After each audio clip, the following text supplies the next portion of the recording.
సహోదరులందరికీ యేసుక్రీస్తు నామంలో వందనాలు. మనందరికీ తండ్రి అయిన దేవునికి స్తుతులు స్తోత్రములు. మనము ప్రార్థన చేసుకుని వాక్య భాగంలోనికి ప్రవేశిద్దాం. పరలోకమందున్న మా తండ్రి, నీకు స్తుతులు స్తోత్రములు తండ్రి. ఇదిగో తండ్రి, మా అందరి జీవితాల్లో మరొక దినాన్ని ఇచ్చి నీ సన్నిధిలో తండ్రి ఈ విధముగా కూడుకొని నిన్ను ఆరాధించి గణపరిచి మయంపరిచే భాగ్యాన్ని మాకు ఇచ్చారు. నీకు స్తుతులు స్తోత్రములు తండ్రి. ఇదిగో తండ్రి, ఆత్మ సంబంధమైన సంగతులను ఆత్మ సంబంధమైన సంగతులతోనే సరిపోల్చుకుని సర్వసత్యములు తండ్రి ఉన్నట్టుగా గ్రహించి అనుసరించి నీవు నా మహాలోకానికి మేమును మాతో అనేకులను తండ్రి తీసుకుని వచ్చే కృపాభాగ్యమును దయచేయమని మా ప్రభువును రక్షకుడు అయిన యేసుక్రీస్తు వారి అతి శ్రేష్టమైన నామంలో అడిగి స్తుతించి వేడుకొనుచున్నాము తండ్రి. ఆమేన్. ప్రియమైన దేవుని వారలారా, మనము ధర్మశాస్త్రము సంపూర్ణ వివరణ అనే శీర్షికలో అనేకమైన పాఠాలను పరిశీలిస్తూ వస్తూ ఉన్నాం. అందులో 9 పాఠాలను మనం పరిశీలించాం. ఈరోజు 10వ పాఠాన్ని మనము ఆలోచన చేద్దాం. పాత తిత్తులలో కొత్త ద్రాక్షారసము పోయవచ్చునా అన్న అంశాన్ని మనం ఈరోజు పరిశీలిద్దాం. అయితే ఈ పాత తిత్తులలో కొత్త ద్రాక్షారసం పోయవచ్చునా అంటే ఏంటి? అదేవిధంగా పాత బట్టకు కొత్త బట్ట మాసిక వేయడు అని యేసుక్రీస్తు వారు చెబుతున్నారు. అదేవిధంగా పాత తిత్తులలో కొత్త ద్రాక్షారసమును పోయడు అని కూడా యేసుక్రీస్తు వారు చెబుతున్నాడు. ఈ విషయాలను మనం ఆలోచన చేద్దాం. ఇంతకీ పాత బట్ట అంటే ఏంటి? కొత్త బట్ట అంటే ఏంటి? పాత బట్టకు కొత్త బట్ట మాసిక వేయడు అంటే ఏంటి? ఈ పాత తిత్తి అంటే ఏంటి? కొత్త తిత్తి అంటే ఏమిటి? పాత తిత్తులలో కొత్త ద్రాక్షారసం పోయరు అంటే ఏమిటి అనే ఈ విషయాలన్నింటినీ ఈరోజు మనం పరిశీలించే ప్రయత్నం చేద్దాం. అయితే ఈ పాత తిత్తి, కొత్త తిత్తి, పాత బట్ట, కొత్త బట్ట ఈ సందర్భం ఎక్కడుంది అని మనం ఆలోచన చేయగలిగితే లూకా సువార్త 5వ అధ్యాయము 36 నుంచి 39 వచనాలలో ఈ యొక్క మాటలన్నీ మనకు కనబడతాయి. ఆయన వారితో ఒక ఉపమానము చెప్పాను. ఎట్లనగా, ఎవడును పాత బట్టకు కొత్త గుడ్డ మాసిక వేయడు, వేసిన ఎడల క్రొత్తది దానిని చింపివేయును, అదియును కాక క్రొత్త దానిలో నుండి తీసిన ముక్క పాత దానితో కలియదు. ఎవడును పాత తిత్తులలో క్రొత్త ద్రాక్షారసము పోయడు, పోసిన ఎడల క్రొత్త ద్రాక్షారసము తిత్తులను పిగుల్చును, రసము కారిపోవును, తిత్తులను పాడగును. అయితే క్రొత్త ద్రాక్షారసము క్రొత్త తిత్తులలోనే పోయవలెను. పాత ద్రాక్షారసము త్రాగి వెంటనే క్రొత్త దానిని కోరుకొను వాడు ఎవడును లేడు, పాతదే మంచిదనును అని చెప్పెను అని యేసుక్రీస్తు వారు ఈ యొక్క ఉపమానాన్ని చెబుతున్నారు.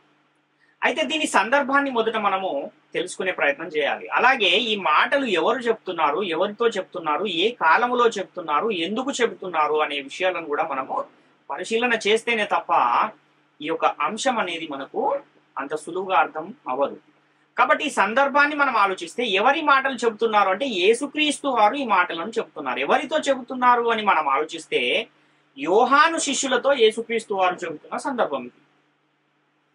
యోహాను శిష్యులు వచ్చి యేసుక్రీస్తు వారిని ఒక ప్రశ్న వేసిన సందర్భంలో దానికి సమాధానంగా యేసుక్రీస్తు వారు ఈ విషయాలను చెబుతున్నారు. మత్తయి సువార్త 9వ అధ్యాయం 14-15 వచనాలను మనం పరిశీలిస్తే, అప్పుడు యోహాను శిష్యులు ఆయన యొద్దకు వచ్చి, పరిసయ్యులను మేమును తరచుగా ఉపవాసము చేయుచున్నాము గాని నీ శిష్యులు ఉపవాసము చేయరు, దీనికి హేతువేమని ఆయనను అడగగా, యేసు, పెండ్లి కుమారుడు తమతో కూడా నుండు కాలమున పెండ్లి ఇంటి వారు దుఃఖపడగలరా? పెండ్లి కుమారుడు వారి యొద్ద నుండి కొనుపోబడు దినములు వచ్చును, అప్పుడు వారు ఉపవాసము చేతురు అని చెబుతున్నాడు. అంటే యేసుక్రీస్తు యొద్దకు యోహాను శిష్యులు వచ్చి ఉపవాసమును గూర్చి ఆయనను ప్రశ్నిస్తున్న సందర్భం ఇది. అదే మత్తయి సువార్త 9వ అధ్యాయం 15వ వచనాన్ని కూడా మనం పరిశీలిస్తే, యేసు, పెండ్లి కుమారుడు తమతో నుండి కాలమున పెండ్లి ఇంటి వారు దుఃఖపడగలరా? పెండ్లి కుమారుడు వారి యొద్ద నుండి కొనిపోబడు దినములు వచ్చును, అప్పుడు వారు ఉపవాసము చేతురు అంటున్నారు. అంటే వాళ్ళు ఉపవాసము చేయరు అని యేసుక్రీస్తు చెప్పట్లేదు, కానీ పెండ్లి కుమారుడు తమతో ఉన్న దినములలో ఎవరు దుఃఖపడరు, గాని పెండ్లి కుమారుడు వారి యొద్ద నుండి కొనిపోబడు దినములు వచ్చును, అప్పుడు వారు ఉపవాసము చేతురు అని యోహాను శిష్యులతో యేసుక్రీస్తు వారు చెప్తున్న సందర్భం ఇది. ఎలా ఉపవాసం చేస్తారు, ఏ ఉపవాసం చేస్తారు అని చెప్పడానికి ఒక ఉపమానము ద్వారా యేసుక్రీస్తు వారు ఈ విషయాన్ని వారికి తెలియజేస్తున్నారు. మత్తయి సువార్త 9వ అధ్యాయం 16-17 వచనాల్లో, ఎవడును పాత బట్టకు కొత్త బట్ట మాసిక వేయడు, వేసిన ఎడల ఆ మాసిక బట్టను వెలితిపరచును, చినుగు మరీ ఎక్కువగును, మరియు పాత తిత్తులలో క్రొత్త ద్రాక్షారసమును పోయరు, పోసిన ఎడల తిత్తులను పగిలి ద్రాక్షారసము కారిపోవును, తిత్తులు పాడగును. అయితే క్రొత్త ద్రాక్షారసము క్రొత్త తిత్తులలోనే పోయిదురు, అప్పుడు ఆ రెండును చెడిపోకయుండునని చెప్పాను అని యేసుక్రీస్తు వారు ఇక్కడ యోహాను శిష్యులు అడిగిన ఆ ప్రశ్నకు సమాధానంగా చెబుతూ ఒక ఉపమాన రూపంలో వారికి ఈ విషయాన్ని తెలియజేయాలని యేసుక్రీస్తు వారు మాట్లాడుతున్న మాటలు. అసలు ఈ ఉపమానం ఎందుకు చెప్పాడు, దేని గురించి చెప్పాడు అనేది కూడా మనం తెలుసుకోవాల్సిన అవసరం ఉంది. రెండు సందర్భాలను యేసుక్రీస్తు వారు ప్రస్తావిస్తున్నారు. ఒకటేమో పెండ్లి ఇంటి వారు ఎప్పుడు ఉపవాసం ఉంటారు అనే విషయాన్ని చెబుతూ ఉన్నాడు. అంటే యేసుక్రీస్తు వారితో ఉన్నప్పుడు వారు ఉపవాసము చేయరు, కానీ యేసుక్రీస్తు వెళ్ళిపోయిన తర్వాత నా శిష్యులు ఉపవాసం చేస్తారు అని చెప్పాడు. కానీ నా శిష్యులు అసలు ఉపవాసం చేయరు అనే విషయాన్ని మాత్రం చెప్పలేదు, గమనించాలి. అయితే రెండవది, ఎవడు కూడా పాత బట్టకు కొత్త బట్ట మాసిక వేయడు, అలానే పాత తిత్తులలో కొత్త ద్రాక్షారసం పోయరు అని కూడా యేసుక్రీస్తు వారు చెప్పిన సందర్భాన్ని మనం ఇక్కడ గమనించాలి. ఇందులో పాత తిత్తి అంటే ఏంటి, క్రొత్త తిత్తి అంటే ఏంటి అనే విషయాన్ని కూడా మనం తెలుసుకోవాల్సిన అవసరం ఉంది. అయితే దేనిని గూర్చి యేసుక్రీస్తు ఈ ఉపమానాన్ని చెబుతూ ఉన్నాడు, దేన్ని గూర్చి యోహాను శిష్యులతో ఈ మాటలను ఆయన మాట్లాడుతున్నాడు, ఏ సందర్భంలో ఈ మాటలు మాట్లాడుతున్నాడు అనేది కూడా మనము ఆలోచన చేయాల్సిన అవసరం ఉంది. యేసుక్రీస్తు శిష్యులు ఉపవాసం ఎప్పుడు చేస్తారు, ఎలా చేస్తారు, ఎందుకు చేస్తారు అనే సందర్భంలో ఈ మాటలను యేసుక్రీస్తు యోహాను శిష్యులతో మాట్లాడుతున్నాడు. ఉపవాసం అనే సందర్భంలో ఏం చెబుతున్నాడంటే, పాత తిత్తులలో క్రొత్త ద్రాక్షారసం పోయరు, పాత బట్టకు కొత్త బట్ట మాసిక వేయరు అని చెప్తున్నాడు. అంటే ఇక్కడ పాత బట్ట అంటే ఏంటి, కొత్త బట్ట అంటే ఏంటి, పాత తిత్తి అంటే ఏంటి, కొత్త తిత్తి అంటే ఏంటి అనే విషయాన్ని మనము అర్థం చేసుకోవాలి. ఉపవాసం చేసే విధానాన్ని గురించి చెబుతున్నాడు. అదే విధంగా అక్కడ ఉపవాసము చేస్తారు అని చెప్పినప్పుడు చేస్తారు అనేది ముందు చెప్పాడు, అది ఎలా చేస్తారు అనేది తర్వాత చెప్పాడు. అంటే ఉపవాసం చేస్తారు, కానీ చేసే విధానాన్ని గురించి మరలా ఆయన ఒక ఉపమానాన్ని చెప్పి వారికి అర్థం చేసే ప్రయత్నాన్ని యేసుక్రీస్తు వారు ఇక్కడ చేస్తూ ఉన్నారు. అంటే పాత తిత్తి అనేది వాళ్ళు ధర్మశాస్త్రం అమల్లో ఉన్న కాలములో ధర్మశాస్త్రానుసారంగా ఉపవాసం చేసే పద్ధతిని గూర్చి చెప్పడానికి, అలానే కొత్త తిత్తి అంటే కొత్త నిబంధన అమల్లో ఉన్న కాలంలో చేసే ఉపవాసాన్ని గూర్చి వాళ్ళకి చెప్పడానికి ఈ ఉపమానాన్ని వారికి చెప్పి తద్వారా వారికి రెండు కాలాలలో ఒకే విషయాన్ని, అంటే ఉపవాసం చేసే పద్ధతి పాత నిబంధన కాలంలో ఎలా ఉంది, కొత్త నిబంధన కాలంలో ఎలా ఉండబోతుంది అనే విషయాన్ని తెలియజెప్పే ప్రయత్నం చేస్తూ యేసుక్రీస్తు వారు ఈ యొక్క ఉపమానాన్ని యోహాను శిష్యులతో చెబుతున్న సందర్భాన్ని మనం ఇక్కడ గమనించాలి. కాబట్టి యేసుక్రీస్తు శిష్యులు ఉపవాసం చేసే పద్ధతి వేరు, మీరు ఉపవాసం చేసే పద్ధతి వేరు అనే విషయాన్ని యేసుక్రీస్తు వారు ఇక్కడ ప్రస్తావిస్తున్నట్టుగా మనకు అర్థమవుతుంది.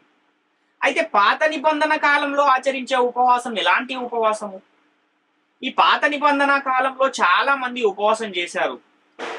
మోషే గారు ఉపవాసం చేశారు, దావీదు గారు ఉపవాసం చేశారు, ఆహాబు ఉపవాసం చేశాడు, మొర్దెకై ఉపవాసం చేశాడు, అలాగే ఇశ్రాయేలీలందరూ కూడా ఉపవాసాలు చేశారు. అలానే క్రొత్త నిబంధనకు వస్తే యేసుక్రీస్తు వారు కూడా ఉపవాసం చేసిన సందర్భం మనకు కనబడుతుంది. ఇంతకీ యేసుక్రీస్తు ఎప్పుడు ఉపవాసం చేశారు అని మనం ఆలోచిస్తే, యేసుక్రీస్తు సువార్త ప్రారంభించే సమయంలో ఆత్మచేత అరణ్యమునకు కొనిపోబడి 40 దినములు 40 రాత్రులు ఆయన ఉపవాసం ఉన్నట్టుగా మనకు లేఖనాలు కనబడుతుంది. అంటే కొత్త నిబంధనకు వచ్చే కాలానికి ఉపవాసం చేసే పద్ధతి ఏమైపోయిందంటే మారిపోయింది అని యేసుక్రీస్తు వారు చెప్పే ప్రయత్నం ఇక్కడ చేస్తూ ఉన్నారు. అంటే పాత నిబంధనలో చేసే ఉపవాసము దాని పద్ధతి ఏంటి అని మనం ఆలోచిస్తే, ఆహారము తినకుండా శరీరాన్ని లోపరుచుకునే పద్ధతి పాత నిబంధన కాలంలో ఉపవాసముగా మనకు కనబడుతుంది. మరి కొత్త నిబంధన కాలానికి వచ్చేసరికి ఉపవాసం చేసే పద్ధతి ఏది, అదే పద్ధతిని ఆచరించాలా అని అంటే యేసుక్రీస్తు చెప్పేదాన్ని బట్టి చూస్తే మాత్రము ఆ పద్ధతి మారబోతుంది అన్న ఒక విషయాన్ని యేసుక్రీస్తు వారు ఇక్కడ తెలియజేస్తూ ఉన్న సందర్భాన్ని మనం ఇక్కడ గమనించాలి. కొత్త నిబంధన కాలంలో ఉన్న ఉపవాసాలు ఆహారం తిని ఉన్నారా లేక ఆహారం తినకుండా ఉన్నారా అని మనం ఆలోచిస్తే, మత్తయి సువార్త 4:2 40 దినములు 40 రాత్రులు ఉపవాసం ఉండిన పిమ్మట ఆయన ఆకలి గొనగా అని ఇక్కడ మనకు కనబడుతుంది. అంటే యేసుక్రీస్తు వారే స్వయంగా ఒక 40 దినాలు 40 రాత్రులు ఉపవాసం ఉన్నారు. ఆ ఉపవాసం ఉన్న తర్వాత ఆయనకి ఏమైంది, ఆకలి కొనగా అని ఇక్కడ మనం చూస్తున్నాం. అంటే ఇప్పుడు పాత నిబంధన కాలంలో ఉపవాసం ఉండే ఉపవాసానికి క్రొత్త నిబంధన కాలంలో ఉండే ఉపవాసానికి తేడా ఉంది అని యేసుక్రీస్తు వారు ఒక ఉపమానం ద్వారా చెప్పారు. పాత తిత్తులలో క్రొత్త ద్రాక్షారసం పోయరు అంటున్నాడు, అలానే పాత బట్టకు కొత్త బట్ట మాసిక వేయరు అంటున్నాడు. అంటే మీ శిష్యులు ఉపవాసం చేయరా అని యోహాను శిష్యులు వచ్చి యేసుక్రీస్తుని అడిగినప్పుడు చేస్తారు, కానీ ఎప్పుడు చేస్తారు అనేది ముందు చెప్పి ఎలా చేస్తారు అనేది తర్వాత ఆయన ఒక ఉపమానం ద్వారా వారికి చెబుతున్న సందర్భాన్ని మనం ఇక్కడ గమనించాలి. అయితే ఉపవాసం చేసే విధానం ఎలాంటిది, మనం ఎలా అర్థం చేసుకోవాలి, ఉపవాసం చేసే పద్ధతిలో మార్పు అనేది ఎలా జరిగింది, ఇప్పుడున్న కాలంలో మనం చేయవలసిన ఉపవాసము ఎలాంటి ఉపవాసము, ఇది కూడా మనము తెలుసుకోవాల్సిన అవసరం ఎంతైనా ఉంది. ఎందుకంటే ఇది చాలా ప్రాముఖ్యమైన అంశం. మీరు ఉపవాసము చేయనప్పుడు ఎలా ఉండాలి అని యేసుక్రీస్తు వారు తన శిష్యులతో చెప్తున్నారు. అసలు ఎక్కడైనా చెప్పారా యేసుక్రీస్తు వారు ఉపవాసం చేసేటప్పుడు ఎలా ఉండాలి అన్న విషయాన్ని కూడా మనం పరిశీలిస్తే మత్తయి సువార్త 6వ అధ్యాయము 16 నుంచి 18 వచనాలలో, మీరు ఉపవాసము చేయనప్పుడు వేషధారుల వలె దుఃఖముకులై ఉండకుడి, తాము ఉపవాసము చేయుచున్నట్టు మనుషులకు కనబడవలెనని వారు తమ ముఖములను వికారము చేసుకొందురు, వారు తమ ఫలము పొంది ఉన్నారని నిశ్చయముగా మీతో చెప్పుచున్నాను. ఉపవాసము చేయుచున్నట్టు మనుషులకు కనబడవలెనని కాక రహస్యమందున్న నీ తండ్రికే కనబడవలెనని నీవు ఉపవాసము చేయనప్పుడు నీ తల అంటుకుని నీ ముఖము కడుగుకొనుము, అప్పుడు రహస్యమందు చూచుచున్న నీ తండ్రి నీకు ప్రతిఫలం ఇచ్చును అని ఇక్కడ యేసుక్రీస్తు వారు శిష్యులతో చెబుతున్నారు. అంటే యేసుక్రీస్తు బోధించే ఒక సందర్భంలో 3 దినములు వారు అక్కడే ఉండి ఆయన బోధను విన్నారు. అంటే ఇక్కడేమో శిష్యులతో చెబుతున్నాడు, ఇంకొక సందర్భం ఏమో ఆయన 3 దినములు ఒక ప్రాంతంలో ఉండి బోధ చేసినప్పుడు ఆ బోధను వినడానికి అనేకులు అక్కడికి వచ్చారు. వచ్చిన వారు ఆయన బోధను విని 3 రోజులుగా ఏమీ తినకుండా అలానే ఉండిపోయిన ఒక సందర్భాన్ని కూడా మనం పరిశీలిస్తే మార్కు సువార్త 8వ అధ్యాయం 1 నుంచి 3 వచనాల్లో, ఆ దినములలో మరి ఒకసారి బహుజనులు కూడి రాగా వారికి తిననేమియూ లేనందున యేసు తన శిష్యులను తన యొద్దకు పిలిచి, జనులు నేటికి 3 దినముల నుండి నా యొద్దనున్నారు, వారికి తిననేమియూ లేనందున నేను వారి మీద కనికరపడుచున్నాను, నేను వారిని ఉపవాసముతో తమ ఇండ్లకు పంపివేసిన ఎడల మార్గములో మూర్చపోవుదురు, వారిలో కొందరు దూరము నుండి వచ్చి ఉన్నారని వారితో చెప్పాను అంటున్నారు. అంటే యేసుక్రీస్తు ఉపవాసం ఉన్నాడు, యేసుక్రీస్తు శిష్యులతో చెబుతున్నాడు ఉపవాసం ఎలా ఉండాలి అనే విషయాన్ని. అలాగే యేసుక్రీస్తు బోధ వినటానికి వచ్చిన వారు కూడా ఇక్కడ ఉపవాసము ఉన్నట్టుగా మనకు కనబడుతుంది. అంటే ఆహారాన్ని మానేసిన విధానమే పాత నిబంధన కాలంలోనూ ఉపవాసంగా ఉంది, క్రొత్త నిబంధన సిద్ధపరచబడుతున్న కాలంలో కూడా అదే విధంగా ఉపవాసం ఉంటున్నట్టుగా మనకైతే కనబడుతుంది. అయితే అన్న అనే ఒక ప్రవక్తి కూడా ఉపవాసం ఉన్నట్టుగా మనకు లేఖనాలు ఉన్నాయి. లూకా సువార్త 2వ అధ్యాయం 36-37 వచనాల్లో, మరియు ఆషేరు గోత్రికురాలును పనూయేలు కుమార్తె అయిన అన్న అను ఒక ప్రవక్తి ఉండెను, ఆమె కన్యత్వము మొదలు 7 ఏండ్లు పెనిమిటితో సంసారము చేసి బహుకాలము గడిచినదై 84 సంవత్సరములు విధవరాలయ్యుండి దేవాలయం విడువక ఉపవాస ప్రార్థనలతో రేయింబగళ్ళు సేవ చేయుచుండెను. అంటే ఇక్కడ ఈమె కూడా ఉపవాస ప్రార్థనలు చేస్తూ ఉంది అని మనకి ఇక్కడ కనబడుతుంది. ఇదంతా కూడా ఏ కాలానికి సంబంధించింది? పాత నిబంధన అమల్లో ఉన్న కాలములో జరుగుతున్న ఉపవాసాలు. అంటే అప్పటికి ఇంకా యేసుక్రీస్తు వారు శిలువలో ధర్మశాస్త్రాన్ని కొట్టివేయని కాలం, అప్పటికి ధర్మశాస్త్రమే అమల్లో ఉన్న కాలంలో జరిగే ఈ ఉపవాసాలన్నీ కూడా పాత నిబంధనలో ఉన్న ఆ ఉపవాస పద్ధతి ప్రకారంగానే జరుగుతూ ఉన్నట్టుగా మనకి ఇక్కడ కనబడుతుంది. మరి కొత్త నిబంధన కాలం వచ్చేసరికి ఉపవాసం చేసే పద్ధతి ఏమైనా మారిందా, మారలేదా? మారితే ఎప్పుడు మారుతుంది అనే విషయాన్ని కూడా మనం పరిశీలించవలసిన అవసరం ఉంది. యేసుక్రీస్తు చెప్పిన ఆ మాటను బట్టి పాత తిత్తులలో క్రొత్త ద్రాక్షారసం పోయరు, పాత బట్టకు కొత్త బట్ట మాసిక వేయరు అనే ఈ మాటలు ఏ సందర్భంలో చెప్పాడు? ఉపవాసం చేసే పద్ధతిని గూర్చి చెబుతూనే ఈ మాటలను యేసుక్రీస్తు వారు చెప్పారు. ఆ విషయాన్ని మనం చాలా స్పష్టంగా చూసాం. అంటే మీరు చేసే ఉపవాసం వేరు, భవిష్యత్తులో సంఘములో ఉన్నవారు చేసే ఉపవాసం వేరు అని చెప్పడానికే యేసుక్రీస్తు ఆ ఉపమానం ద్వారా ఈ సందర్భాన్ని వివరిస్తూ ఉన్న ఒక విషయాన్ని మనం చూస్తున్నాం. పాత తిత్తులలో క్రొత్త ద్రాక్షారసం పోయరు అనే మాట చెబుతూ అది ఇందులో కలపరు, ఇది అందులో కలపరు అని చెబుతున్నాడు. అంటే పాత నిబంధన కాలంలో చేసే ఉపవాసము, క్రొత్త నిబంధన కాలంలో చేసే ఉపవాసము అవి రెండు వేరువేరుగా ఉన్నాయి, రెండు ఒకే పద్ధతి కాదు అని యేసుక్రీస్తు వారు చెప్పకనే చెప్పారనే విషయం మనం ఇక్కడ అర్థం చేసుకోవాలి. అయితే ఏమీ తినకుండా ఏమీ త్రాగకుండా శరీరాన్ని ఆయాసపరిచి దాన్ని లోపరుచుకునే పద్ధతి పాత నిబంధన కాలంలో ఉపవాసం ఆచరించే పద్ధతిగా మనకు కనబడుతుంది. మరి కొత్త నిబంధన అమల్లో ఉన్న కాలంలో చేసే ఉపవాసం ఏంటి? యేసుక్రీస్తు మాత్రం పాత నిబంధన కాలంలో ఉపవాసం చేసే పద్ధతినే శిష్యులు అనుసరించరు అని చెబుతున్నాడు. అంటే వీళ్ళు కూడా ఉపవాసం చేస్తారు, కానీ వీళ్ళు చేసే ఉపవాసం మీరు చేసే ఉపవాసం వంటిది కాదు అని చెబుతున్నాడు యేసుక్రీస్తు. కానీ మనము అపోస్తలుల కార్యాల నుంచి కూడా పరిశీలిస్తూ పోతే కొంతమంది ఆహారాన్ని మానేసి ఉన్న ఉపవాసాన్ని ఉన్నట్టుగా కూడా మనకు కనబడుతూ ఉంటుంది. అపోస్తల కార్యాలు 13వ అధ్యాయం 1-3 మనం పరిశీలిస్తే, అంతియొకయలోనున్న సంఘములో బర్నబా, నిగేర్ అనబడిన సుమియోను, కురేనీయుడైన లూకియా, చతుర్థాధిపతి అయిన హేరోదుతో కూడా పెంచబడిన మనయేను, సౌలు అను ప్రవక్తలును బోధకులను ఉండిరి. వారు ప్రభువును సేవించుచు ఉపవాసము చేయుచుండగా పరిశుద్ధాత్మ, నేను బర్నబాను సౌలును పిలిచిన పని కొరకు వారిని నాకు ప్రత్యేకపరచుడని వారితో చెప్పాను. అంతటా వారు ఉపవాసం ఉండి ప్రార్థన చేసి వారి మీద చేతులుంచి వారిని పంపిరి అని మనం చేస్తున్నాం. అంటే యేసుక్రీస్తేమో పాత తిత్తులలో కృత ద్రాక్షారసం పోయరు, పాత బట్ట కొత్త మాసిక వేయరు అని ఏ సందర్భంలో చెప్పాడంటే ఉపవాసాన్ని కూర్చిన సందర్భంలోనే చెప్పాడు. మరి ఉపవాసం అనే సందర్భాన్ని గురించి చెప్పినప్పుడు కొత్త నిబంధన కాలంలో కూడా వీళ్ళు ఉపవాసం ఉన్నారని కనబడుతుంది కదా. ఇప్పుడు వీళ్ళుంటున్న ఉపవాసం ఏంటి, ఇక్కడ వీళ్ళు చేసిన ఉపవాసం ఏంటి? ఉపవాసం అంటే పాత నిబంధన కాలంలో చేసిన ఉపవాసాన్నే వీళ్ళు చేశారా కాదా అనే విషయాన్ని మనము తెలుసుకోవాలి. ఒకవేళ పాత నిబంధన కాలంలో ఉన్న ఉపవాసమే వీళ్ళు ఆచరించారు అని అనుకుంటే, మరి యేసుక్రీస్తు ఎందుకు ఉపవాసం విషయంలో అలా చెప్పాడు అన్న విషయాన్ని కూడా మనం ఇక్కడ గమనించాలి. యేసుక్రీస్తు పాత బట్టకు క్రొత్త బట్ట మాసిక వేయరు అని చెబుతున్నాడు. అదేవిధంగా పాత తిత్తులలో క్రొత్త ద్రాక్షారసం పోయరు అని యోహాను శిష్యులతో ఉపవాసాన్ని గూర్చి చెప్పడానికే వాళ్ళు అడిగిన ఆ సందర్భంలో వారితో చెబుతూ ఉన్న సందర్భం. మరి వాళ్ళకి అలా ఎందుకు చెప్పాడు, ఇది మనం అర్థం చేసుకోవాలి. మరి ఎలాంటి ఉపవాసం చేశారు వీళ్ళు? ఆహారం తినకుండా ఉండే ఉపవాసమే చేశారు. మరి ఎందుకు అలా చేశారు అన్న విషయాన్ని కూడా మనం తెలుసుకోవాల్సిన అవసరము ఉంది.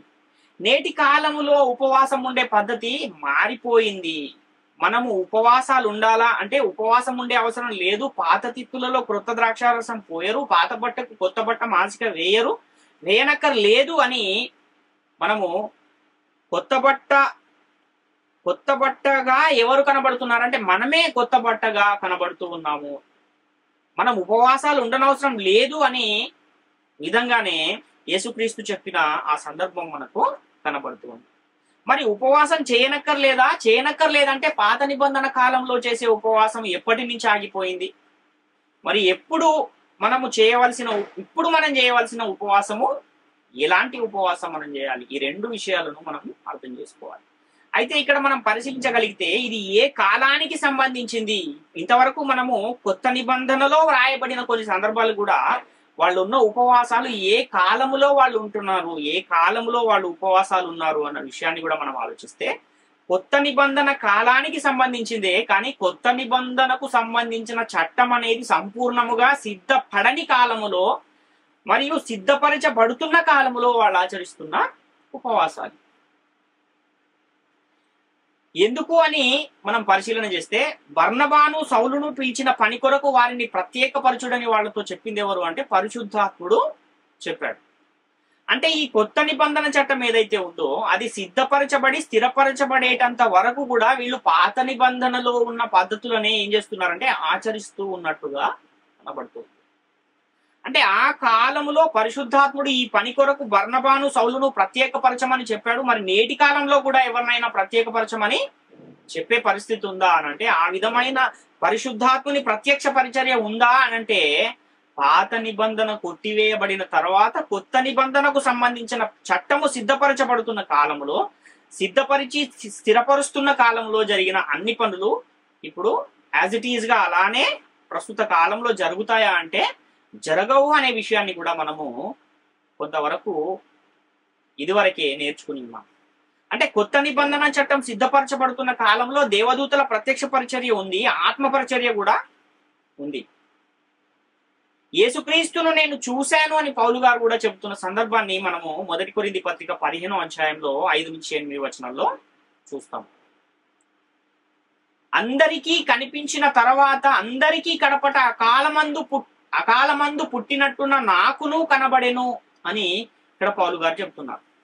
అంటే కేఫాకు తర్వాత 12 అటు తర్వాత 500 మందికి అంతకు ఎక్కువైన సహోదరులకు ఒక్కసారే కనబడ్డాడు. ఆ తర్వాత ఆయన యాకోబునకును అపోస్తలులందరికీ కనబడి అందరికీ కడపట కాలమందు పుట్టినట్టున్న నాకును కనబడెను అని పౌలు గారు చెబుతున్నారు. అందరికీ కడపట అంటే ఇంకా పౌలు గారి తర్వాత ఎవరికైనా కనబడే అవకాశం ఉందా అంటే లేదు అనే విషయం ఇక్కడ మనకు చాలా స్పష్టంగా అర్థమవుతుంది. మరి దేవదూతల పరిచర్య కూడా మనం ఆలోచన చేయగలిగితే దేవదూతల పరిచర్య కొత్త నిబంధన కాలంలో కూడా ఉందా అంటే ఉన్నట్టుగానే మనకు కనబడుతుంది. మరియ యొద్దకు దేవదూత వచ్చి మాట్లాడిన సందర్భం ఉంది పరిశుద్ధ గ్రంథములో. జకర్యా యొద్దకు కూడా దేవదూత వచ్చి మాట్లాడిన సందర్భాలు ఉన్నాయి. కొర్నేలి ఇంటి యొద్దకు దేవదూతలు వచ్చిన సందర్భాలు ఉన్నాయి. పేతురు చెరసాలలో ఉన్నప్పుడు కూడా దేవదూత వచ్చి పేతుర్ని బయటికి తీసుకుని వచ్చిన సందర్భాలు కూడా ఉన్నాయి. కాబట్టి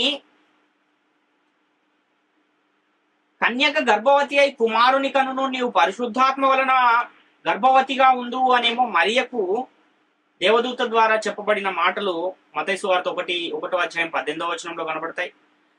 యోసేపు యొద్దకు వచ్చేమో ఆ శిశువును ఆయన తల్లిని వెంటబెట్టుకుని ఐగుప్తునకు పారిపోయి నేను నీతో తెలియజెప్పు వరకు అక్కడనే ఉండుమని యోసేపుతో దేవదూత చెప్పిన ఒక సందర్భం కూడా మత్తయి సువార్త 2వ అధ్యాయం 13వ వచనంలో కనబడుతుంది. అదేవిధంగా అపోస్తలుల కార్యాలు 10వ అధ్యాయం 3వ వచనంలో పగలు ఇంచుమించు 3 గంటల వేళ దేవుని దూత అతని యుద్ధకు వచ్చి కొర్నేలి అని పిలుచుట దర్శనమందు తేటగా అతనికి కనబడెను అని వ్రాయబడిన సందర్భాన్ని చూస్తూ ఉన్నాం. అదేవిధంగా ఈ పేతురు గారు చెరసాలలో ఉన్నప్పుడు దేవదూత వచ్చి పేతురు గారిని చెరసాల నుండి బయటికి తీసుకుని వచ్చిన ఒక సందర్భాన్ని అపోస్తల కార్యాలు 12వ అధ్యాయం 6-9 వచనాల్లో కూడా మనము చూస్తూ ఉన్నాం. కాబట్టి మొదటి శతాబ్ద కాలంలో వాక్యము సిద్ధపరిచి స్థిరపరచబడుతున్న కాలంలో ఏవైతే జరుగుతూ వస్తున్నాయో అవన్నీ వాక్యం సిద్ధపరచబడిపోయిన తర్వాత కాలంలో కూడా జరుగుతాయా అంటే జరిగే అవకాశం లేదు, ఆగిపోతాయి. అప్పుడెందుకు జరిగాయంటే వాక్యాన్ని సిద్ధపరిచే ఆ కాలంలో సిద్ధపరుస్తున్న ఆ కాలములో వారికి అవి అవసరం. కానీ నేటి కాలంలో మనకు అవసరమా అంటే అవసరం లేదు. కొన్ని మార్పు చెందుతాయి, కొన్ని ఆగిపోతాయి. ఆ కాలంలో అననీయ సప్పీరాలు ఉన్నారు. వాళ్ళు కూడా ఏం చేశారంటే అపోస్తలులకు కొంత సొమ్మును వారికి ఇద్దాం అనుకున్నారు. ఒక పొలాన్ని అమ్మేశారు. అమ్మేసి అందులో కొంత దాచుకున్నారు. మిగిలింది కొంత తీసుకొచ్చి అపోస్తలుల పాదంలో ఏదో పెట్టారు. మీరు ఇంతకే అమ్మారా అని పేతురు అడిగినప్పుడు అవును మేము ఇంతకే అమ్మామని వారు చెప్పగానే వెంటనే వారు అక్కడే కింద పడి చనిపోయిన పరిస్థితిని మనం చూస్తున్నాం. అంటే ఒక అబద్ధం ఆడినందుకే అననీయ సప్పీరాలు ఇద్దరు ఆ రోజు చనిపోయిన పరిస్థితి మొదటి శతాబ్ద కాలంలో. మరి నేటి కాలంలో అబద్ధాలు ఎవరు ఆడట్లేదా అంటే అనేకులు అబద్ధాలు ఆడుతున్నారు, కానీ చనిపోతున్నారా అంటే లేదు. కాబట్టి కొన్ని ఆ కాలానికి మాత్రమే పరిమితమైన కార్యాలు కొన్ని జరిగాయి. ఆ తర్వాత కొన్ని కార్యాలేమో మార్పు చెంది నేటి కాలంలో జరుగుతూ ఉన్నాయి అన్న విషయాన్ని మనం గమనించాలి. కాబట్టి ఇదంతా మనం ఎందుకు పరిశీలన చేస్తున్నామంటే యేసుక్రీస్తు ఏం చెప్పాడు? పాత బట్టకు కొత్త బట్ట మాసిక వేయరు అంటున్నాడు. యేసుక్రీస్తు ఈ మాటలు ఏ కాలంలో చెప్పాడంటే ధర్మశాస్త్రం అమల్లో ఉన్న కాలములో చెప్పాడు.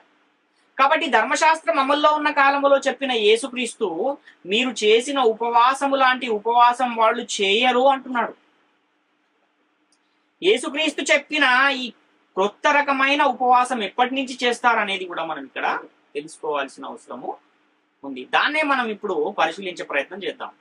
అయితే కొత్త నిబంధన అమల్లోకి వచ్చిన కాలంలో కూడా జరిగిన చాలా సంగతులు ఇప్పుడు జరుగుతాయా అంటే జరగడానికి వీల్లేదు.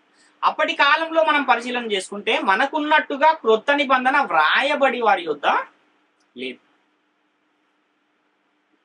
ఆ మొదటి శతాబ్ద కాలంలో బోధ ఎలా జరిగేది అన్న విషయాన్ని మనం ఆలోచిస్తే యేసుక్రీస్తు పరలోకానికి వెళ్లి దేవుని యొద్ద పొందిన వాగ్దానము ద్వారా పరిశుద్ధాత్మని లోకానికి పంపిస్తే పరిశుద్ధాత్మని పొందుకున్న అపోస్తలులు ప్రకటించుట ద్వారా వాక్యాన్ని ప్రకటించుట ద్వారా బోధ జరిగింది. ఆ తర్వాత కాలంలో అపోస్తలులు చేతులుంచి ప్రార్థించిన వారు కృపావరాలు పొందుకుని వారి ద్వారా కూడా ప్రకటించబడిన వాక్యం ద్వారా సంఘములో బోధ అనేది జరిగింది.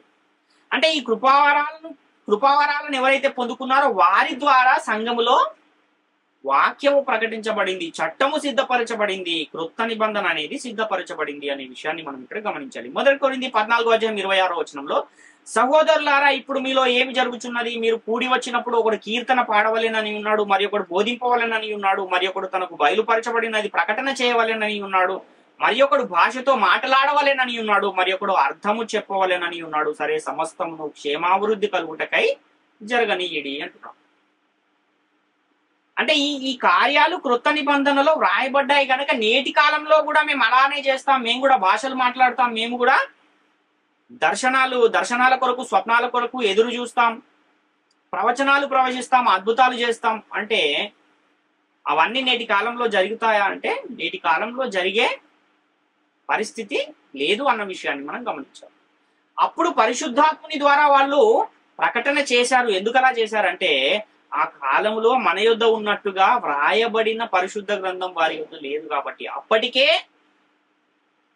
చట్టమైన ధర్మశాస్త్రాన్ని యేసుక్రీస్తు వారు సిలువలో కొట్టివేశారు కాబట్టి, మరలా నీతిమంతులుగా మార్చబడాలంటే నూతన చట్టం కావాలి, నీతిని జరిగించాలంటే నూతన చట్టం కావాలి కాబట్టి ఆ నూతన చట్టాన్ని సిద్ధపరిచే క్రమములో ఈ కృపావరాల ద్వారా అనేక కార్యాలు ఆ రోజు జరిగినట్టుగా మనకు పరిశుద్ధ గ్రంథం తెలియజేస్తుంది. 1 కొరింథీ పత్రిక 12:28 మనం పరిశీలిస్తే, మరియు దేవుడు సంఘములో మొదట కొందరిని అపోస్తలుగాను, పిమ్మట కొందరిని ప్రవక్తలుగాను, పిమ్మట కొందరిని బోధకులుగాను, అటు పిమ్మట కొందరిని అద్భుతములు చేయవారిని గాను, తరువాత కొందరిని స్వస్థపరచు కృపావరములు గలవారిని గాను, కొందరిని ఉపకారములు చేయవారిని గాను, కొందరిని ప్రభుత్వములు చేయవారిని గాను, కొందరిని నానా భాషలు మాట్లాడు వారిని గాను నియమించాను అంటున్నాడు. అంటే దేవుడు సంఘములో నియమించాడు. అయితే దేవుడు ఏ కాలంలో నియమించాడు, ఎందుకు నియమించాడు, ఆ కాలంలో ఎందుకు అవసరము, ఈ కాలంలో ఎందుకు అవసరం లేదు అన్న విషయాన్ని మనం ఆలోచిస్తే, ఆ కాలములో వాక్యము సిద్ధపరిచి స్థిరపరచబడి లేదు. ఇప్పుడున్న కాలంలో స్థిరమైన ప్రవచన వాక్యం మనకుంది. పరిశుద్ధులకు ఒక్కసారి అప్పగించబడిన బోధ మనకు వచ్చేసింది. స్థిరమైన ప్రవచన వాక్యం మనకు వచ్చేసింది. కనుక నేటి కాలములో మనకు అవి అవసరం లేదు అన్న విషయాన్ని మనం గమనించాలి. నేడు మన యొద్ద ఉన్నట్టుగా లిఖిత పూర్వకమైన పరిశుద్ధ గ్రంథం వారి యొద్ద లేదు. లేని ఆ కాలములో అప్పటి సంఘాన్ని నడిపించడానికి, అదేవిధంగా రాబో కాలములో విస్తరించబడుతున్న సంఘం అనుసరించడానికి కావలసిన చట్టాన్ని సిద్ధపరిచే క్రమములో దేవుడు సంఘములో ఆ కృపావరాల ద్వారా అనేకమైన కార్యాలను జరిగించాడు అన్న విషయాన్ని మనం ఇక్కడ గమనించాలి. ఇవన్నీ బైబిల్లో వ్రాయబడి ఉన్నాయి. బైబిల్లో కొత్త నిబంధన అమల్లో ఉన్న కాలంలో ఉన్నాయి, సంఘము స్థాపించబడిన కాలంలో ఉన్నాయి. కాబట్టి నేడు కూడా మేము ఇవన్నీ చేస్తాము అని అంటే ఆ విధంగా నేటి కాలంలో చేసే అవకాశం లేదు అన్న విషయాన్ని మనం ఇక్కడ గమనించాలి. కొత్త నిబంధన అమల్లో ఉన్న కాలంలో జరిగిన కొన్ని కార్యాలు ఇప్పుడు మనం చేయడానికి అవకాశం ఉందా అంటే అవకాశము లేదు అన్న విషయాన్ని కూడా మనం చాలా స్పష్టంగా గమనించాల్సిన అవసరం ఉంది. దేవుడు నాకు ప్రవచనావరం ఇచ్చాడు, దేవుడు నాకు ఏదో బయలుపరుస్తూ ఉన్నాడు, నేను చెబుతాను అని ఒకవేళ ఎవరైనా అంటే, ఆ రోజు అపోస్తలులుగా ఉన్నవారు, ప్రవక్తలుగా ఉన్నవారు, మొదటి శతాబ్ద కాలంలో సంఘములో భాషలు మాట్లాడువారు, అద్భుతములు చేయువారు, వీళ్ళందరూ కూడా వాళ్ళకి ఇవ్వబడిన ఆ కృపా వరాల ద్వారా జరిగిన కార్యాలన్నీ ఏం చేశారంటే పరిశుద్ధ గ్రంథంలో రాశారు. మరి నేటి కాలంలో నీకు చెప్పబడుతున్న ఈ ప్రవచనాలు నువ్వు ఎక్కడ రాస్తావు? మళ్ళా బైబిల్ గ్రంథం వెనకాల తెల్ల కాగితాలు అతికించుకొని రాస్తావా? ఆ విధంగా రాస్తే ఏం జరుగుతుంది? ఈ గ్రంథానికి ఏది కలపకూడదు, అందులో ఏది తీసివేయకూడదు అన్న ఒక హెచ్చరికను దేవుడు చేసిన తర్వాత మరలా నాకు ఈ రోజు కూడా దర్శనాలు వస్తున్నాయి, నాకు ఈ రోజు కూడా ప్రవచనాలు వస్తున్నాయి, నాకు ఈ రోజు దేవుడు ఏదో బయలుపరుస్తున్నాడు అనంటే అది ఎంతవరకు లేఖనానుసారం, వాక్యానుసారము అన్న విషయాన్ని కూడా గమనించాలి, గ్రహించాలి. కాబట్టి ఈ గ్రంథానికి ఏది కలపడానికి తీసివేయడానికి వీలులేని పరిస్థితి ఎప్పుడుంది అని మనం ఆలోచిస్తే, వాక్యము సిద్ధపరిచి స్థిరపరచబడిపోయిన కాలము తర్వాత ఇంకా దీనికి ఏది కూడా కలపకూడదు, ఏది కూడా తీసివేయకూడదు అన్న విషయాన్ని గమనించాలి. అయితే ఈ సిద్ధపరచబడుతున్న కాలంలో జరిగిన చాలా సంగతులు ఇప్పుడు కూడా జరుగుతాయా అంటే జరగవు. ఆ విధంగా జరిగే పరిస్థితి లేదు అన్న విషయాన్ని కూడా మనం ఇక్కడ చాలా స్పష్టంగా గమనించాల్సిన అవసరం. కాబట్టి అందుకనే ఈ విధంగా ఎవరైనా మరలా మాకు కూడా ప్రవచనాలు వస్తున్నాయి, మాకు కూడా కృపావరాలు ఉన్నాయి, మేము కూడా భాషలతో మాట్లాడతాం, మేము కూడా అద్భుతాలు చేస్తామని ఎవరైనా అంటే అలాంటి వారి కొరకే పౌలు గారు చెప్తున్న ఒక సందర్భాన్ని కూడా మనం పరిశీలిస్తే గలతీ పత్రిక 6:6-8 క్రీస్తు కృపను బట్టి మిమ్మల్ని పిలిచిన వారిని విడిచి భిన్నమైన సువార్త తట్టుకు మీరు ఇంత త్వరగా తిరిగిపోవుట చూడగా నాకు ఆశ్చర్యము కలుగుచున్నది. ఇది మరి ఒక సువార్త కాదు గాని క్రీస్తు సువార్తను చెరపగోరి మిమ్మల్ని కలవరపరుచువారు కొందరున్నారు. మేము మీకు ప్రకటించిన సువార్త గాక మరి ఒక సువార్తను మేమైనను పరలోకము నుండి వచ్చి ఒక దూత అయినను మీకు ప్రకటించిన ఎడల అతడు శాపగ్రస్తుడవునుగాక అన్న హెచ్చరికను పౌలు గారు పరిశుద్ధాత్మ ప్రేరణతో రాస్తూ ఉన్న ఈ సందర్భాన్ని మనం గమనించాలి.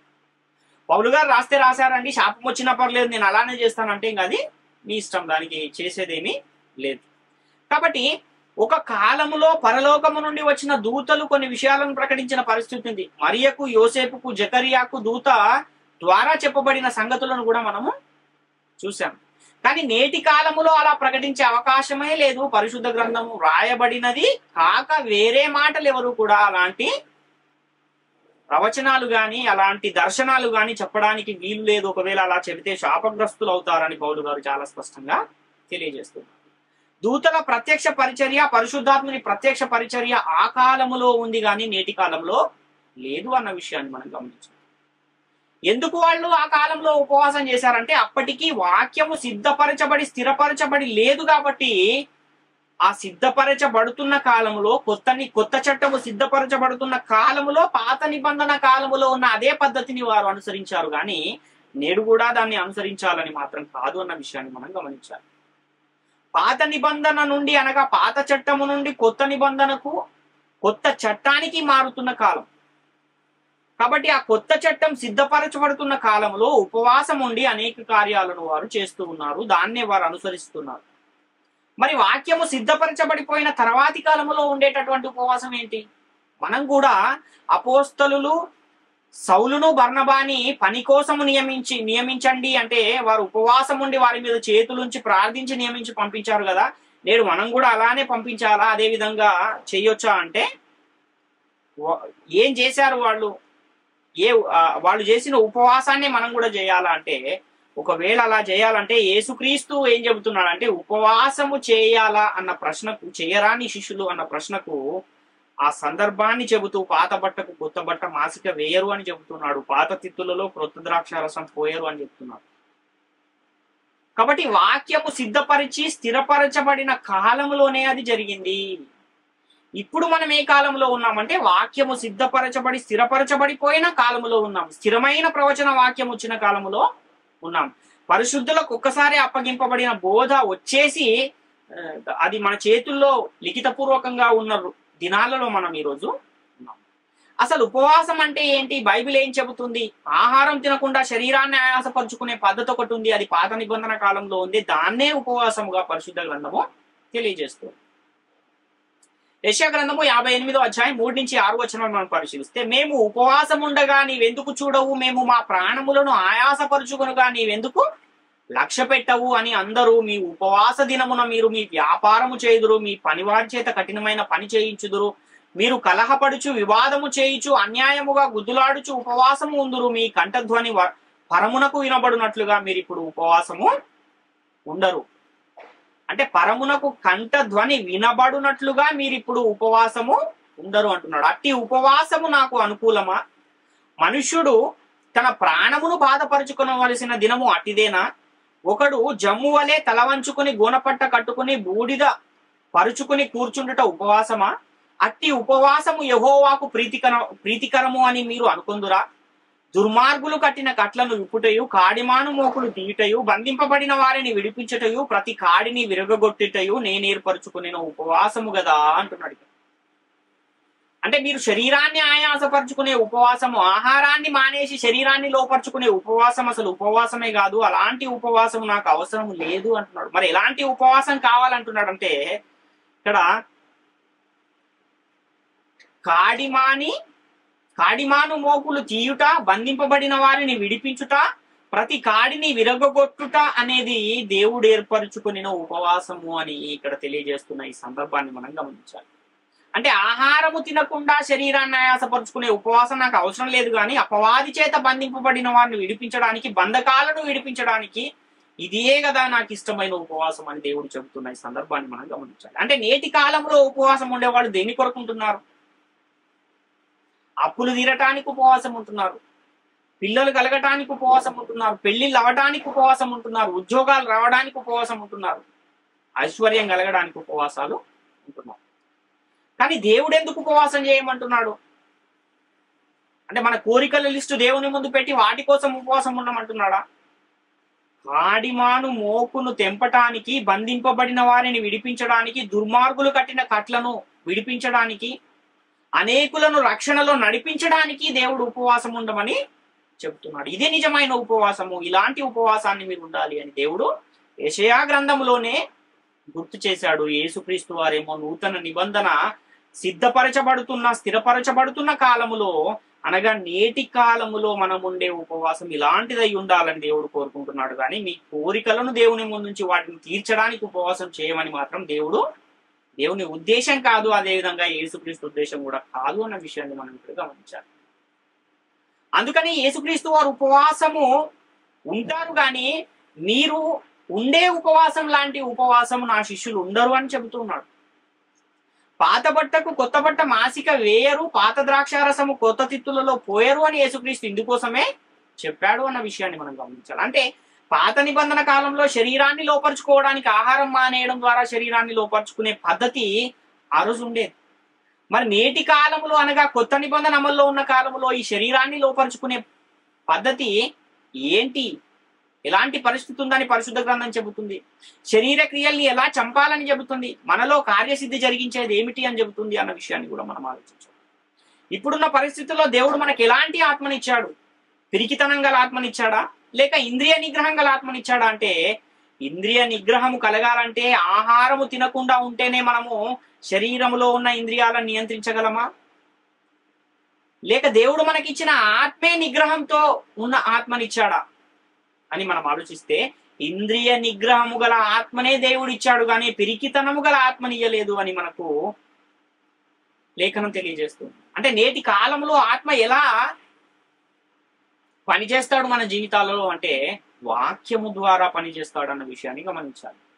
అందుకనే పరిశుద్ధ గ్రంథం ఏం చెబుతుందంటే ఆత్మ యొక్క నియమము పాప మరణముల నియమము నుండి నన్ను విడిపించను అని చెబుతుంది.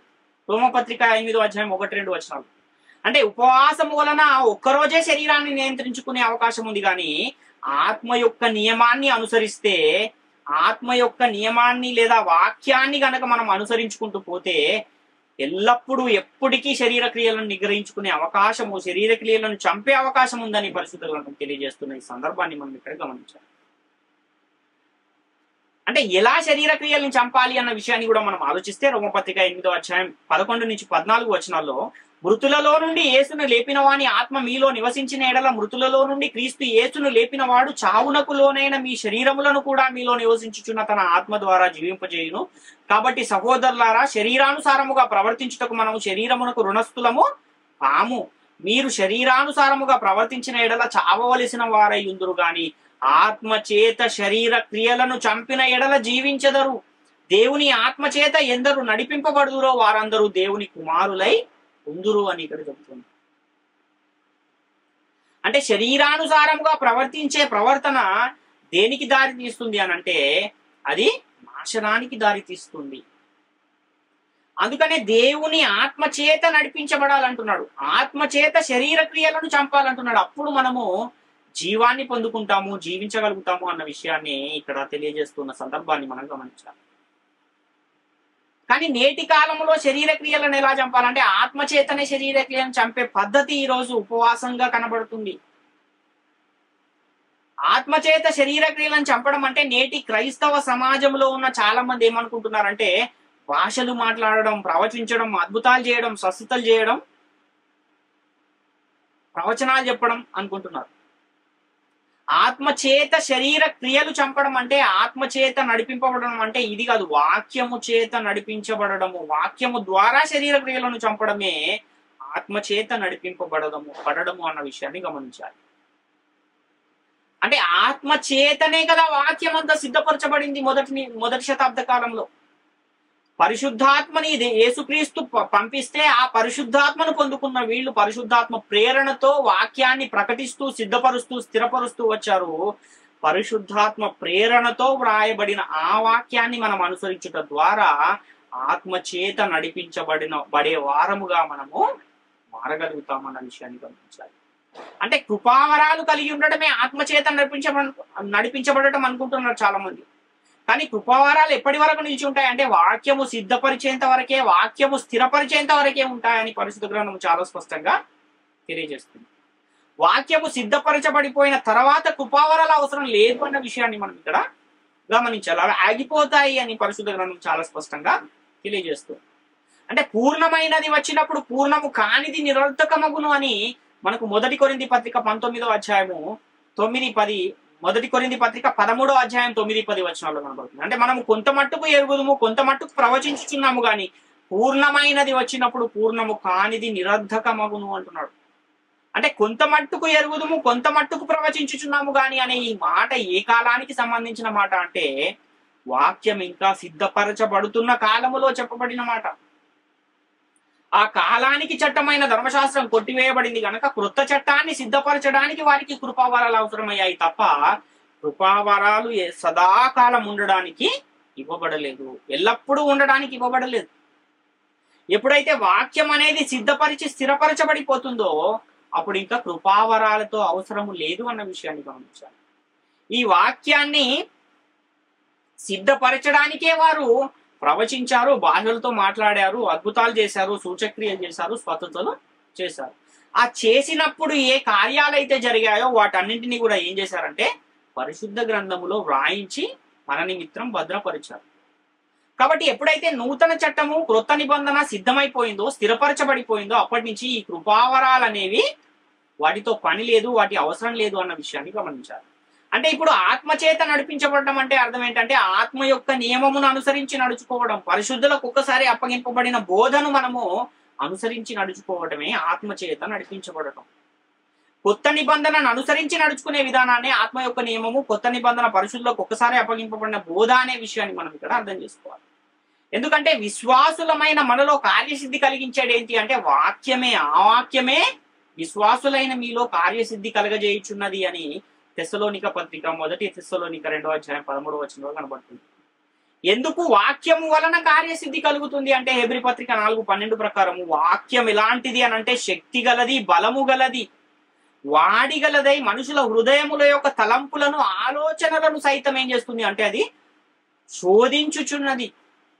కాబట్టే వాక్యం ఏం చేస్తుంది అంటే వాక్యం అనేది కార్యసిద్ధి కలుగజేస్తుంది. మనుషులలో హృదయాలను అది శోధిస్తూ ఉంది. అందుకనే నేటి కాలంలో మనం శరీర క్రియలను ఎలా చంపాలంటే ఆహారము తినకుండా ఉండే ఉపవాసం చేత శరీర క్రియలను చంపాలా, ఆత్మచేత శరీర క్రియలను చంపాలా అంటే ఆత్మచేత శరీర క్రియలను చంపే విధానము, చంపే పద్ధతిలో ఉన్న ఆ ఉపవాసాన్ని మనం ఈరోజు అనుసరించే వారమై ఉన్నాం.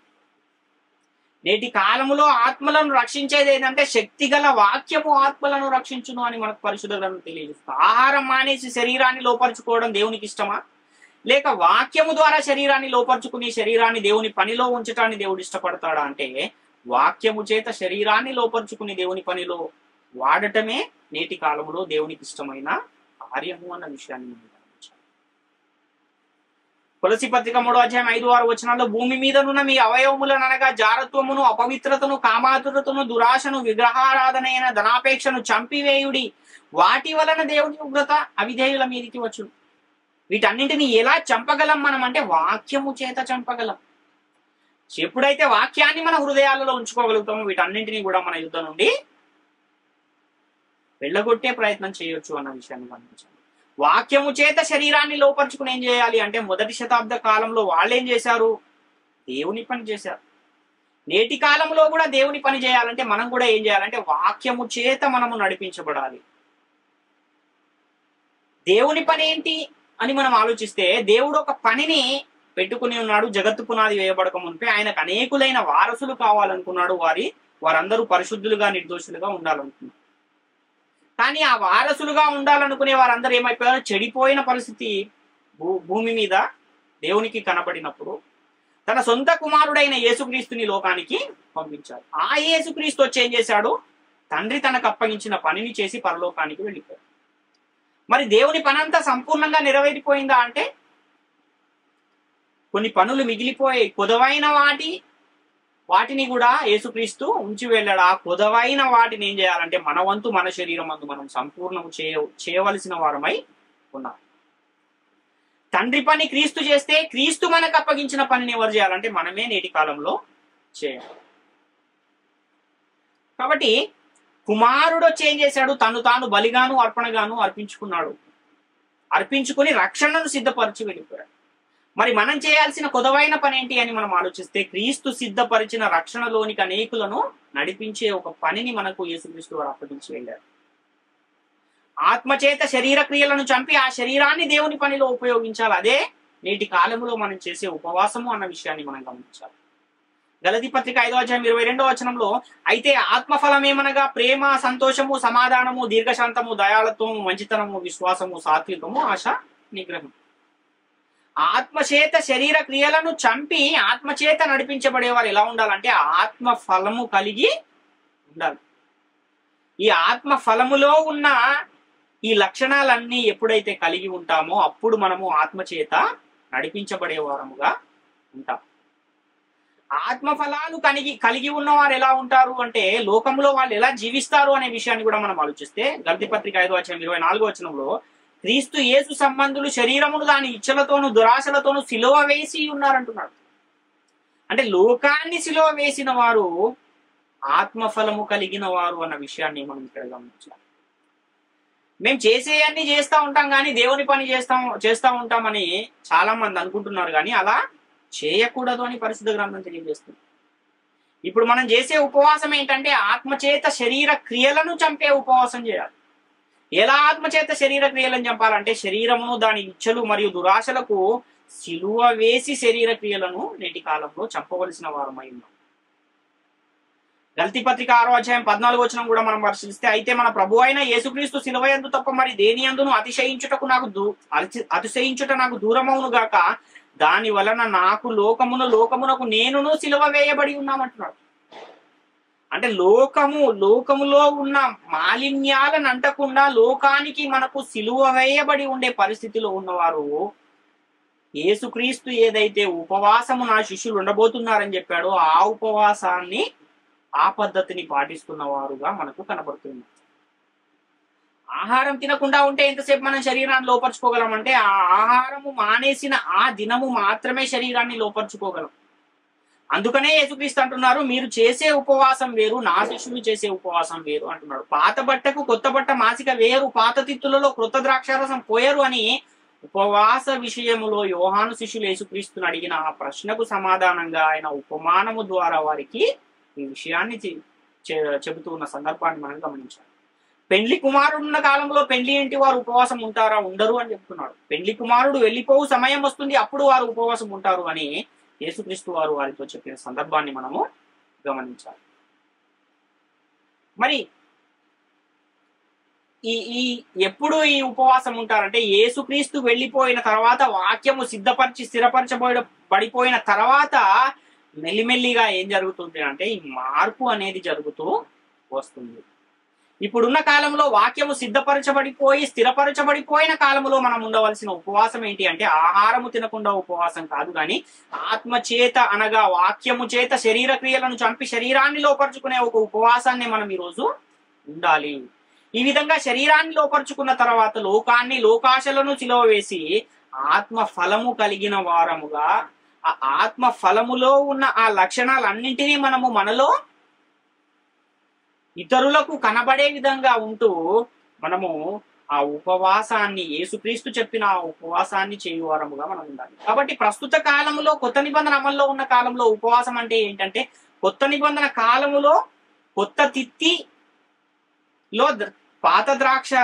తిత్తిలో పాత ద్రాక్షారసం పోయారు అంటే కొత్త నిబంధన కాలములో ఏం చేయరంటే పాత నిబంధన కాలములో ఉన్న ఆ ఉపవాసం అనే పద్ధతిని పాటించరు. కొత్త విధమైన ఉపవాసం అనేది రాబోతుంది, దాన్ని నా శిష్యులు అదేవిధంగా సంఘములో చేర్చబడుతున్న వారు ఉంటారు అని ఇక్కడ యేసుక్రీస్తు వారు తెలియజేస్తున్న ఈ సందర్భాన్ని మనం గమనించాలి.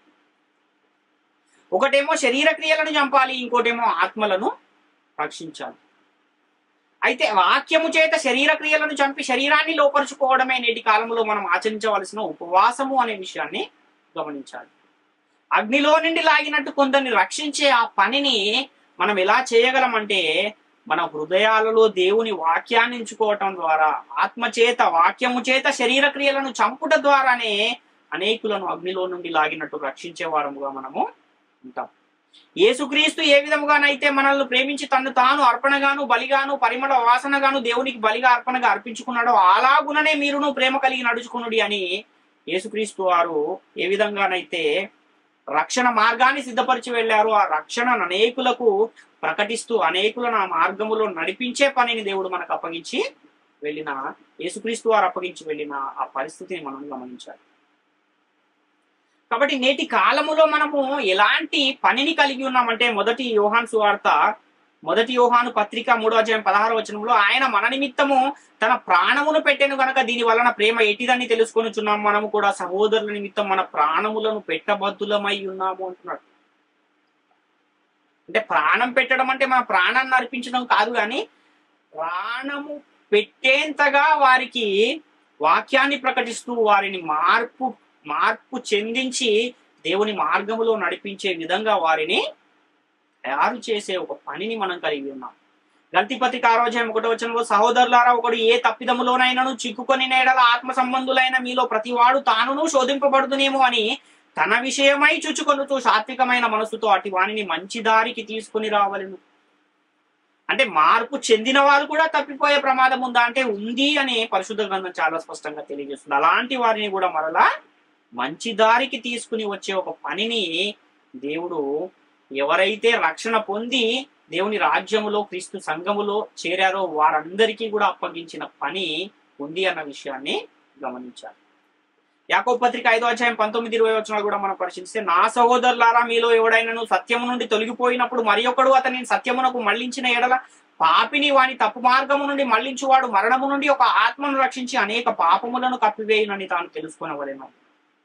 కాబట్టి అపవాది ఏం చేస్తున్నాడంటే, ఉపవాసం అంటే మీరు దేవుని దీవెనలు వస్తాయి, ఆశీర్వాదాలు వస్తాయి, వాక్యాన్ని ఆ విధంగా ప్రకటిస్తూ మీ కోరికలను తీర్చుకోవడానికే మీరు ఉపవాసం ఉండండి అనేటట్టుగా వాక్యాన్ని కలిపి చెరిపి అనేకులను పాడు చేస్తూ ఉన్న ఒక పరిస్థితిని మనం చూస్తున్నాం.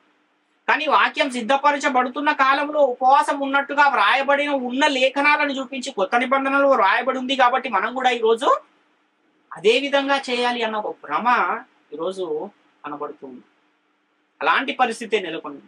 కానీ కొత్త నిబంధన కాలంలో వాళ్ళు ఉపవాసం ఉన్నా కూడా దేనికోసం పనిచేశారు అంటే ఆత్మలను రక్షించే పనే వాళ్ళు చేశారు. యేసుక్రీస్తు వారు కూడా ఉపవాసము ఉన్నారు, కానీ పాత నిబంధన కాలములో ఉన్నట్టుగా కాదు.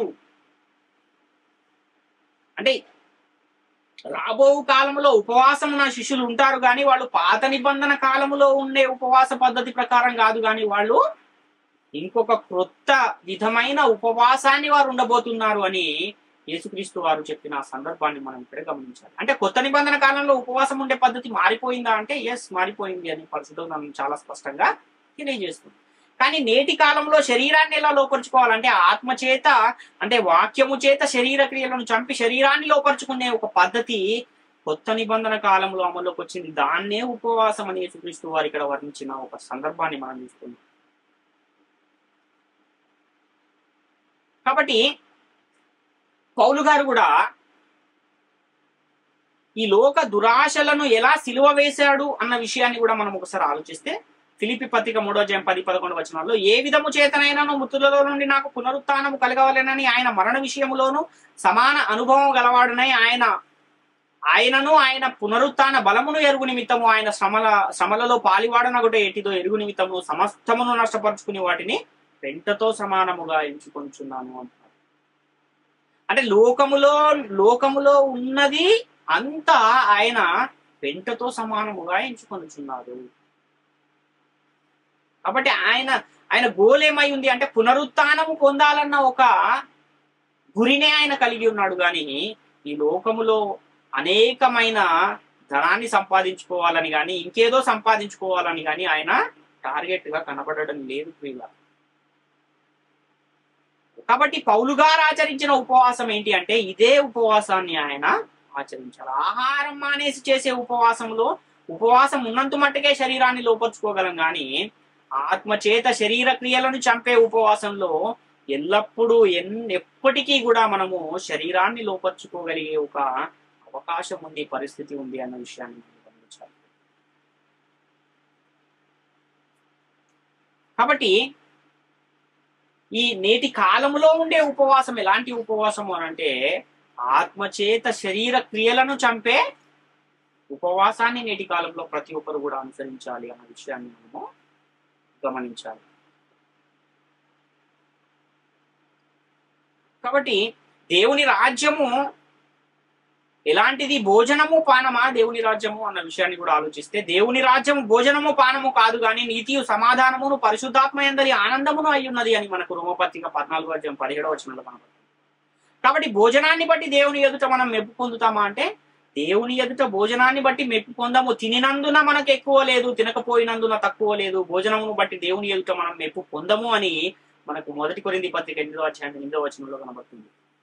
అదేవిధంగా భోజన పదార్థములు కడుపు భోజన పదార్థములకును నియమింపబడి ఉన్నవి. దేవుడు వాటిని దానిని నాశనము చేయును. దేహము జారత్వము నిమిత్తము కాదు కానీ ప్రభువు నిమిత్తమే, ప్రభువు దేహము నిమిత్తమే అంటున్నారు.